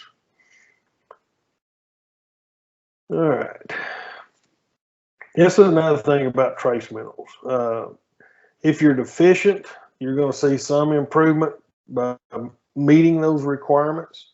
It's not like an animal is going to die necessarily because they're copper deficient, zinc deficient, or manganese deficient. Now, if they're completely absent out of the diet, it may actually lead to some issues, but most of the time we'll see some slight improvement by meeting requirements and try to hit that target range. If you get excess, sometimes you actually reduce dry matter intake, average daily gain, reproduction drops off, and you can kill them. There's toxic levels. These trace minerals can actually kill your cattle. And unfortunately, we're starting to see some of that, particularly on copper. And as I mentioned earlier, most everybody got concerned about feeding copper because we ran around telling everybody they need to feed copper. I don't know how we've gotten to the point we are feeding excess copper. We needed it up it a little bit in a lot of situations because of antagonistic relationship with sulfur and some other components in the diet. But we've gotten people now that are supplementing high copper, injecting copper, doing a lot of other things, and we're starting to see some issues with toxicity relative to copper. So it's a great addition to the mineral if you're short, but don't overdo it. And we're going to look at some levels here that certainly limit how much of it we ought to put. The key point in all of this, Dr. Banta's presentation was more important than this presentation because it will not overcome inadequate energy and protein intake. So we have to have adequate energy, we have to have adequate protein intake, and then we can worry about trace minerals. And I kind of prioritize my dollars if I'm limited in trying to make sure we have those energy and protein needs met. And then we can fine tune it with trace minerals. And that's kind of all it is. It's an insurance program. If deficiencies exist, you can help and improve with supplementation. So once again, it's a make sure your priorities are right. I see some people that really spend a lot of time and effort in the trace minerals or macro minerals as well, and their cattle are thin. So make sure you spend your money where it needs to be spent first. Just mention this, that you can too much trace minerals cause that reduced average daily gain, weaning weight, feed intake, pregnancy rates, and death. The biggest issue we see is when people are stacking supplements. They might have a loose mineral out, they may have a tub out, they may have a liquid out, and then they may inject an animal with trace minerals. Those are just asking for some issues, and we have seen some in some ranches in Texas over the last few years. I'm not going to worry about all the details in here. Looking at the maximum tolerable level, notice there's quite a bit more tolerance for the other trace minerals than there is copper and zinc. And we've really pushed the copper and zinc and that relationship in the mineral mixes, but you just have to do it with some restraint, I guess would be the best way to say it, because you can get too much of it pretty easy. If you look at how much can be in the diet and still not be toxic, this is kind of what we're talking about here. Copper is probably the least forgiving of all those, and then selenium. So we have to be real careful about what we're doing in the diets with these minerals. And I'm not going to spend much time on this because most of us are going to work with somebody to help formulate these, but there is ratios between the different minerals that we need to kind of keep in mind. Copper, zinc, and manganese, kind of in that mineral mix would be a 1-3-2 or a 1-4-2 relationship in that mineral mix. Good targets for copper. If they're eating 4 ounces of mineral, this 1,200 to 1,500 parts per million in a 4-ounce intake is what we need to shoot for. If they're eating 2 ounces, then you could probably double the amount that would be in the mineral mix. But we really have to be careful that we don't, like I said, stack too many of these together. Selenium, kind of the same thing. There is a legal limit at 3 milligrams per day. That's about 2.5 times requirement. Back when I was helping work in a mineral plant, we had more requests for additional selenium and iodine than we had nearly any other mineral. And this was the biggest thing we run into. We could get in trouble with FDA by exceeding these legal limits, and then once again, toxicity gets to be an issue there as well. So very seldom will any range beef cow need to go above this legal limit. In fact, I don't know it ever would. So once again, if it did, it would be very difficult to do it through a mineral mix. So keep that in mind. Just keep some selenium in the mineral mix, but don't worry about necessarily trying to up it to use it as a treatment. Iodine, the same scenario. There are better iodine sources. So if I'm worried about iodine in there, the first thing I'm going to do is see what the source of it is, what form it's in. Most companies I know are using EDDI, the organic form of iodine, which really works well in mineral mixes.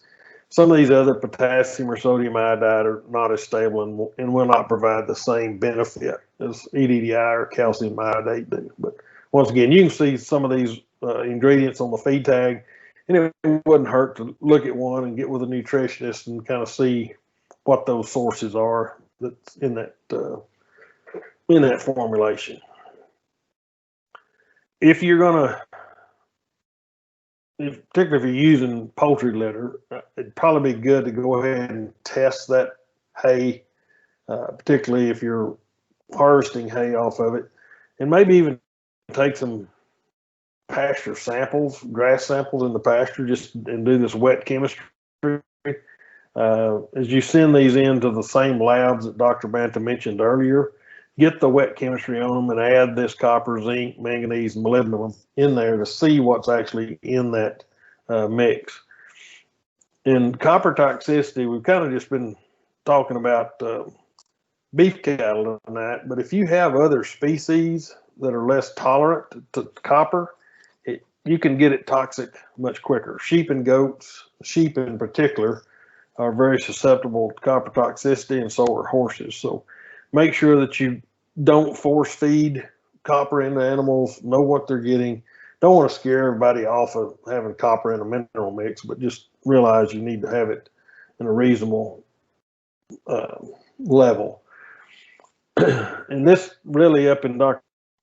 Banta's area and outside of College Station, we got into quite a few issues with coal burning power plants years ago with excess sulfur that might be there. That was actually binding up some copper, and that's kind of where we really started pushing some copper in those areas. And there's a lot of people look at hair coat nearly entirely to decide whether or not they need more copper. There's some, and the hair coat will be kind of dull or brown up over the shoulders of a cow that's somewhat copper deficient, but it may also just be genetic. Some cows are just naturally that way, so you may not be able to get all the brown hair off a cow by increasing copper, and that's where some people have gotten in a little bit of trouble trying to chase that rabbit a little too far. Where we've had those issues, that data has not been published, and we don't know about how that's worked out. A lot of times it's kind of a case-by-case scenario on a lot of data that's out there, so you have to be very careful about what's been cherry-picked and what they're using to advertise. And caution is always necessary in anything they're advertising sometimes. So, but once again, there's good products out there. Just take everything with a little bit of grain of salt. Pardon the pun there. And I'm not going to spend much time on trace mineral sources, but they do make a difference. The bond within those actually makes them a little more available. And so if you've got an inorganic product that's got some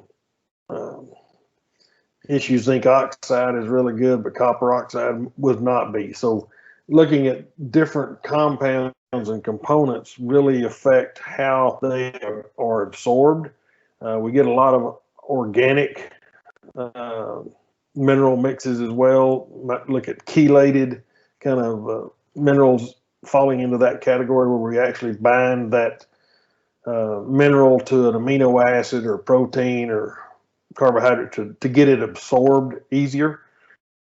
And that is one way we can actually get around some of these antagonistic issues. We can bind that if sulfur is an issue, you can get you a chelated mineral and get around that sometimes with those supplements. So there's a lot of different ways to get at this. And once again, working with a nutrition, if you're trying to fine tune what you're doing, but just make sure you're not using some of the less absorbable minerals in your mixes. All, inorganic, there's a whole argument about organic, inorganic, all that kind of stuff. But all cattle consume some organic trace minerals from the forage and the feedstuffs. The inorganic is the same chemical compound. It's just in a different form. So once again, it's not going to be a big issue by using inorganic minerals in your supplementation program. There's not a whole lot of difference that's been documented. It's inconsistent between the different sources. The organic and hydroxy is said may be safer for the vitamins added to a mineral supplement, and that is back when this 30 plus years ago we were mixing minerals. That was one thing we did find, that some of the vitamin mineral components would actually decrease the availability and survivability of some of the vitamins in our mineral mixes. Quickly through the vitamins, B vitamins are produced by the rumen. That's why if you have a sick animal, sometimes you might give them a shot of B vitamins, because the rumen is where that's produced. If the rumen's not working for one reason or another, they may actually be inconsistent in supply of B vitamins to the animal. Fat soluble vitamins, A, D, and E are the only ones we really worry about. Vitamin K is produced by the microbes. You can see that rumen microbial population is critical in meeting the needs on the vitamins and to some extent the minerals in the animal as well. If you have vitamin A deficiency, there's a lot of things show up. Retained placentas, dead weak calves, reduced conception rates, spermatogenesis in the bull is affected. So vitamin A is important if you've gone through extended periods of dry conditions.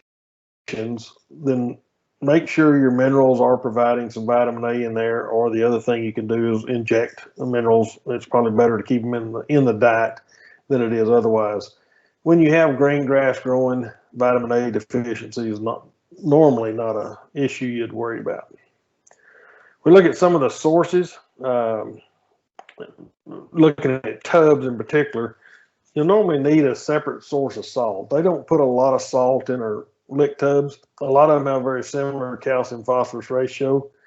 Most have less calcium than loose supplements. Once again, I don't know if that's a problem because we get enough calcium in the diet of the animal most of the time anyway. But these are just looking at mineral licks and an IGR max tub. Once again, intake is important. One of them is formulated for 4.8 to 4 ounces, and the other at 4 ounce intake. So the mineral licks, they're going to have to eat, or can eat up to 3 times what the IGR max is. So when you look at the components within those two mixes, realize one of them can be or may be eating at 3 times the rate the other one is. So looking at those and trying to figure out which one's the best, you have to take into account the intake level. That's the main thing I wanted to get out of that. But the salt, that salt block at the bottom just indicates salt and has to be fed separately. This is another looking at a mag mineral tub where it's got elevated magnesium in it. Once again, recommended intake. You need to make sure that you have adequate intake of that mag mineral or you're not getting any good out of it. So once again, you have to follow label directions as far as adding any salt or anything else with the mag minerals, or you may actually drive consumption away from your tub. Blocks are very similar in story. You can have normally have a little more calcium in them than the tubs will. There's a lot of areas where I really like the tubs as a mineral source. And they're very expensive, but when you compare them to the cost of loose mineral, they're not quite as expensive, relatively. So if you're looking at them from a mineral standpoint, not a protein standpoint or energy supplement, they make a lot more sense. And those low intake tubs are not going to do anything other than provide mineral supplement, basically, that will improve the digestibility of forage by supplementing the microbes in the rumen. I hope that makes sense. It had nothing to do with this slide. I just happened to think I probably need to say that. But as you look at all these different formulations, these are just loose minerals, once again, compared to these tubs were very low calcium and phosphorus levels. But if we look at these loose minerals, we have a lot of flexibility in how they're formulated and what we can match up to them. When we look at salt blocks, this, once again, we're not endorsing or bashing anybody here, but sulfur blocks, the old yellow salt blocks, there's a trace mineralized salt block with selenium. And then there's a trace mineralized salt block, doesn't have selenium added to it. And then an iodized salt block. And that's the first time I'd ever seen a brown iodized salt block, but apparently that's what theirs looked like. And then the one at the bottom is just a salt block. So as we look at how these blocks are used, and there's actually a blue one now that has copper in it. I don't know if anybody's seen the blue one, but for the most part, a cow will not eat enough of any of those to where they'd be beneficial. And I'm just going to leave it at that. The sulfur salt blocks are ones that were I guess the reason we started using sulfur in mineral mixes was try to get around ticks and other insects affecting cattle. But there's not enough sulfur in these blocks to do any good relative to tick control. And so if anything, it's going to decrease the amount of absorption of some of the other minerals, and there's no real benefit to that. They're not going to eat enough of the trace mineralized salt block to get anything out of it, regardless whether they have selenium or not. And so there is really no reason to feed most of those salts. And this is the ones that were up there. This is the difference between them. There's a little bit in the trace mineralized blocks very low level of copper. Intake level is almost non-existent in most of these blocks. And so there's just not a whole lot of reason to feed one of them other than for the salt content. The source, remember I said earlier that copper oxide is not necessarily the best source of copper. Zinc oxide is a good source, but copper oxide is not. So once again, the components of this trace mineralized block is not even what it needs to be, and it consumption-wise doesn't work. Most of these blocks have a little sulfur in them, but most of the time they're yellow because they've been dyed. So once again, no reason for a yellow salt block. And I don't know how many times I'm at the feed store and I hear somebody say, I want a white, red, and yellow salt block.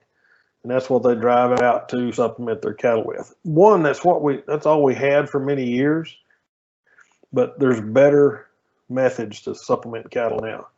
And when I first saw those blocks in Dr. Banta's slide set and they were all up there, I thought, I'm got to be careful what he says about this. Then I got back here and there's a big red X through those top four. I felt better about his presentation. Because there's really no reason to feed these. You're not going to get the components you want if you want to use a white salt block. If you need to add salt in the diet of an animal, that's the one I'd use. Mineral feeders, this is open topped. Once again, sunlight will break down the vitamin A in a mineral as well as some of the other fat soluble vitamins in there. So if I'm feeding vitamins through my mineral, I'm going to want to cover it up or have it out where they eat this stuff in a day or two and just keep fresh mineral out all the time. But if you're in an area where you get much rainfall or moisture, you're going to run into issues with clumping. And once again, the cattle won't eat as much of it, but it's also not a good source. The other issue you get in these, you'll have leaching out through the bottom of these old tires. And so you won't have all of your minerals still in your mineral mix if it gets exposed to water. These work fairly well if you can keep the water from blowing into them, keep bulls from turning them over. They're protected for the most part, so that's one option. The old bull feeder we had right here is one that I've really grown to like because my bulls have a tendency to tear feeders up, and then you get to where you don't want to put mineral out because you're just wasting it on the ground. But these are really good feeders. Keep the mineral as fresh as you possibly can. And you can put them on skids and pull them around pasture to pasture if you're rotating pasture, so you don't have to have a lot of them to get the job done. But those work really good. I used to really like these feeders, and if you get along with them and your cattle get used to them, they are good feeders. But the first time you find a bull or a cow that wants to turn it over, they teach everybody else to flip it over, and then you wind up with just a play thing out in the pasture. So once again, if these can be anchored where they can't turn them over very easy, they work good. But once again, I had to quit them because my bulls decided they were good play toys. All right. Do cows have any nutritional wisdom? I guess would be the best way to look at this. Do they know if they need salt, copper, calcium, whatever it might be?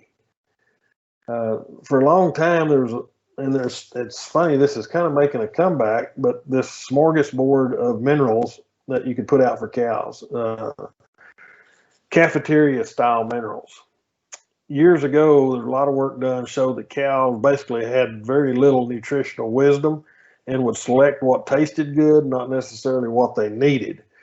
And so Dr. Randall Grooms, who used to work in East Texas where Dr. Banta is, had the best saying I'd ever heard on this cafeteria style feeders, because each thing had their own little bin for that mineral. He said if you take all the mineral out and hang that on the wall, it made a pretty good bolt bin. And I still kind of adhere to that philosophy. Some of them now have little lick plates on the front of them where they just lick it like it's a salt block and try to get that component out of it. The cow's not that smart. So we need to make sure that the best thing I'm going to tell you to do is buy you a good formulated mineral and keep it out. It doesn't have to be exact. It doesn't have to be precise, but get a good mineral that cows will eat and keep it out for your cattle. Nothing else comes out of this. That's what I want you to remember. They don't have that wisdom. This is one a mineral block that Dr. Pascal found in his corrals years ago.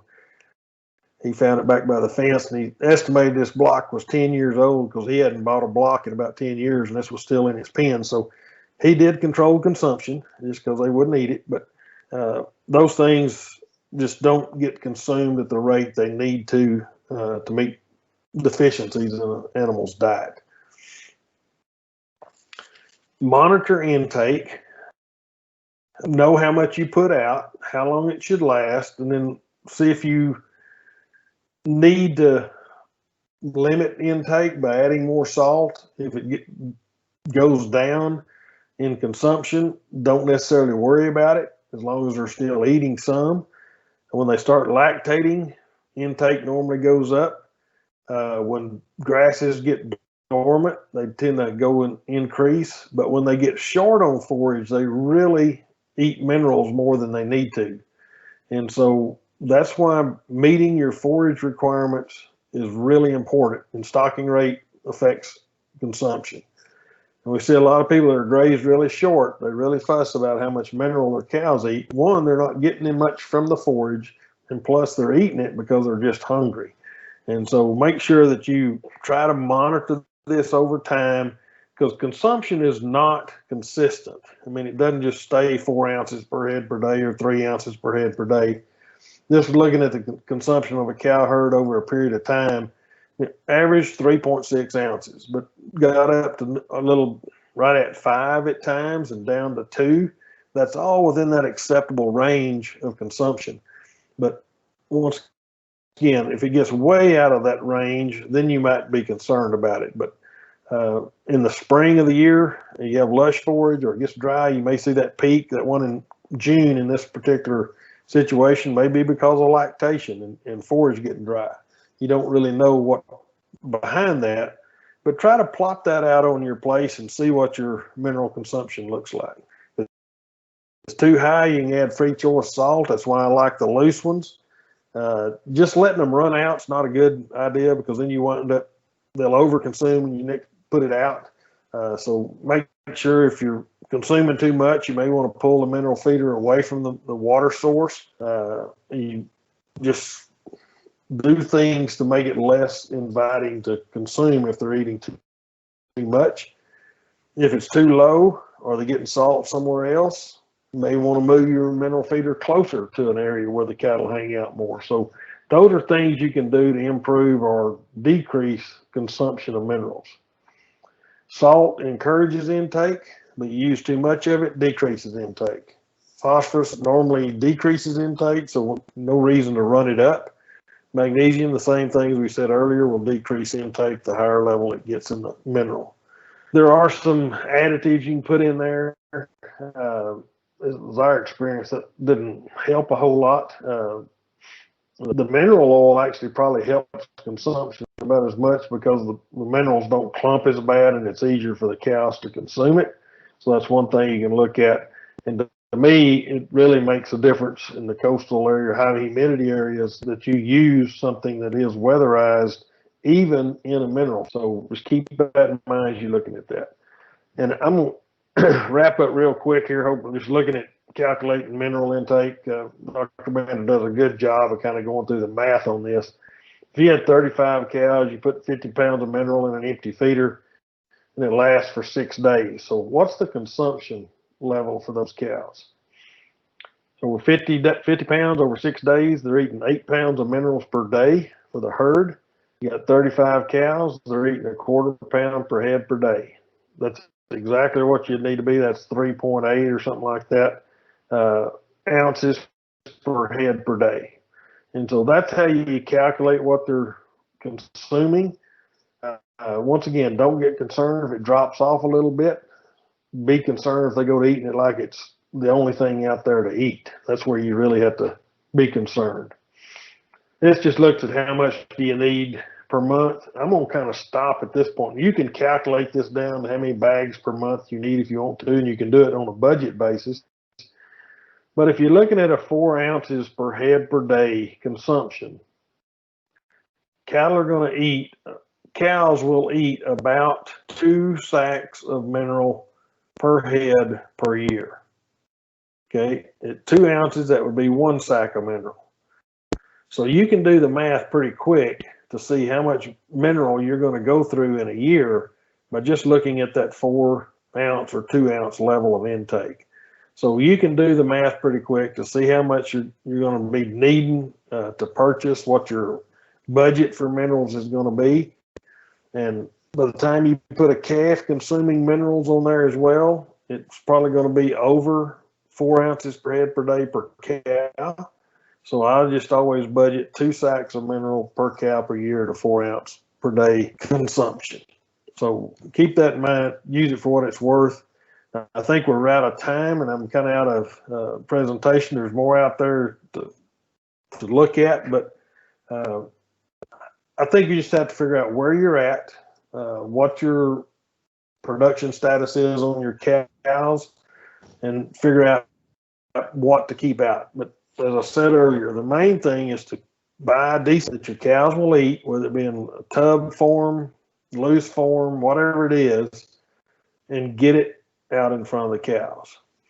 We can worry about the details a little bit later. Don't get carried away with putting excess in there as well, and try not certainly avoid any toxicity issues you might have. With that, I'm going to stop, and hopefully I can stop my screen share here if I ever figure this out. All right. With that, are there any questions that I can answer, or Dr. Banta's on here? See how I butchered his presentation. He may want to straighten me out on some things. Dr. Gill, it looks like there was a question earlier on, and this may be for Dr. Banta's presentation, but they're asking about high energy tubs. So Dr. Banta, if you could comment on that. So high energy tub is really more of a marketing thing than it is a supplementation thing, because remember we talked about the intake only being half a pound to a pound and a half a day. So even if you go from mid 50s to mid 70s on TDN, you're not making much of a difference. If the cows are thin and you are trying to get some energy in them, then I would rather have the high energy tub than a lower energy tub. But again, the low intake is the biggest challenge there. Okay, thank you. And then Dr. Gill, there was a question about mineral supplementation for calves going into a feed yard.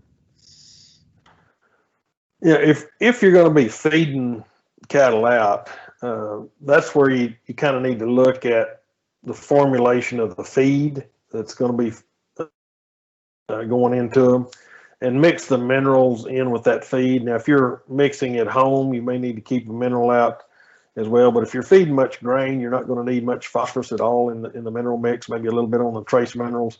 But once again, if you're going to be feeding very many or buying or somebody mixing the feed for you, I'd recommend just getting them to go ahead and put the mineral package in that feed.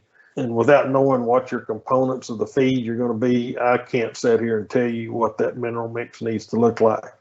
So that's one of those that Dr. Banta, if you want to weigh in on that, please do so. But yeah, you still need the calcium, phosphorus, and trace minerals. But I think it'd be easier just to kind of do a good wet analysis of your ration, and then supplement it with a mineral package to fix whatever shortages there might be. I agree with Dr. Gill if you're feeding the cattle out. If you're just talking about preconditioning those cattle prior to shipping them to the feedlot, just feed them the same cow-calf mineral that they were accustomed to while they were nursing.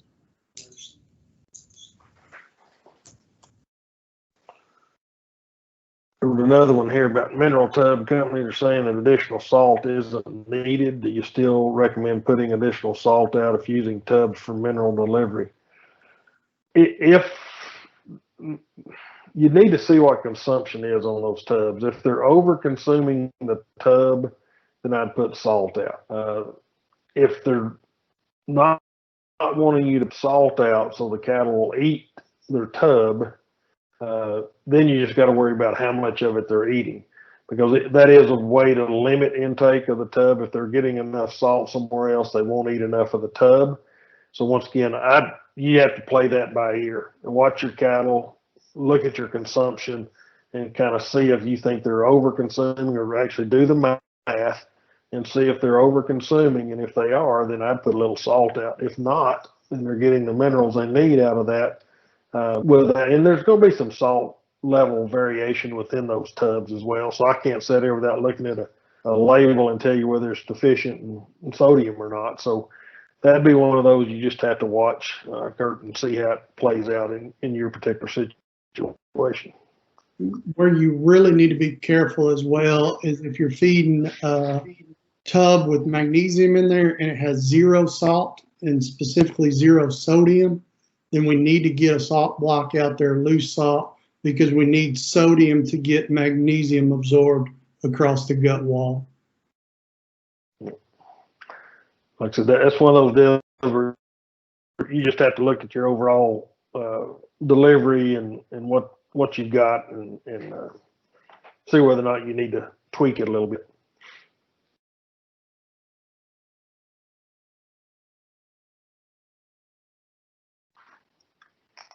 With that, I don't see anything coming in the chat box. Anybody else have any additional comments or questions? I'll make a quick comment while we're giving people a last few seconds to type in. Dr. Gill made the comment earlier about not ever seeing grass tetany on wheat pasture cattle. I would agree with that 100%. We know there's some biological differences between the way cows absorb and mobilize magnesium. They don't absorb it as well. They don't mobilize it hardly at all. In a young growing animal, they absorb magnesium better, plus they can mobilize it from the skeleton.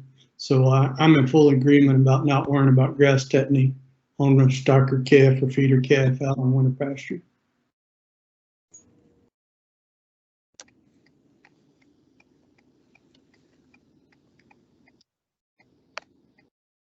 Jason, we'll turn it back to you or whoever's going to wrap up.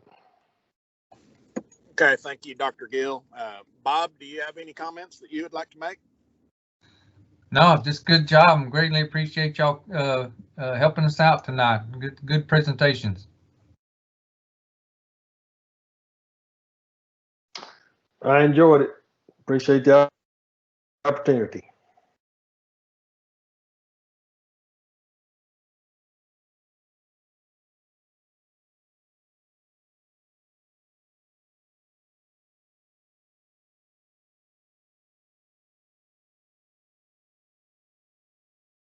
Again, thank you all for all being on tonight. And if we can help you in any way, be sure to give us a call.